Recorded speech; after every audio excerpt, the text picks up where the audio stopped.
Saint of the day of May 25 is Saint Gregory VII.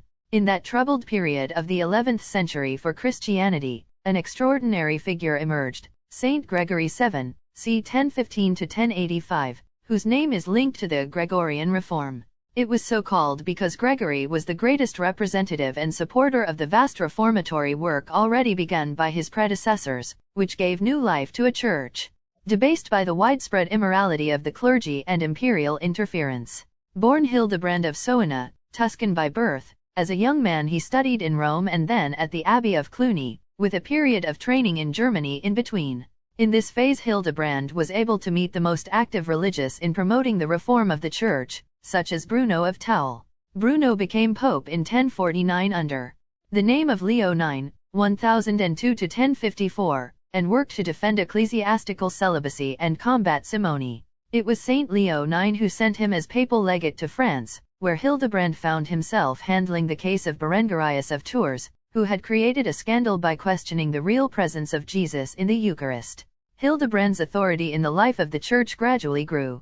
He also collaborated with the successors of Leo IX, at a historical juncture in which the privilege of Otto, promulgated in 962, was in force, which required the consent of the emperor for the election of the pontiff. He was so esteemed in the Church faithful to Christ that the reforming cardinals, on the deathbed of Stephen IX, swore that they would not elect any pope until Hildebrand returned to Rome. They then decided to join him in Tuscany, electing together Nicholas II, 1061. It was the latter, with the bull in nomine domini, 1059, who put an end to the emperor's power to interfere in the papal election, establishing the exclusive prerogative of the cardinals in the choice of the pope. Hildebrand ascended the papal throne in 1073 and energetically continued the reform of the Church. He acted against simony, ecclesiastical concubinage and the other immoralities that gripped the clergy. From the rich epistolary that has reached us, 438 letters, all his charisma emerges. This is what he wrote to Saint Hugh of Cluny: "If then with the eyes of the Spirit I look west, south or north, I hardly find legitimate bishops by election and conduct of life, who let themselves be guided by the love of Christ and not by worldly ambition."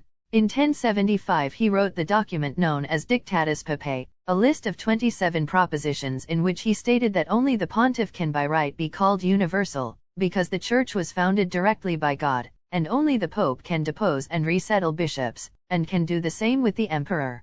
Gregory VII stated in short that the spiritual power of the Pope is superior to the temporal power of any sovereign, because every successor of Peter works on earth as vicar of Christ.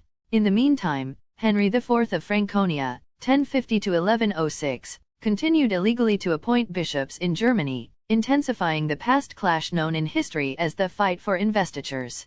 Gregory excommunicated the sovereign, who, finding himself delegitimized in the eyes of his subjects, was forced to ask the Pope's forgiveness, with the famous penance of Canossa. In the following years Henry IV strengthened his position, continued his attempts at hegemony over the Church, and even elected an anti-pope and besieged Rome, forcing Gregory to ask for the help of the Normans of Robert Guiscard.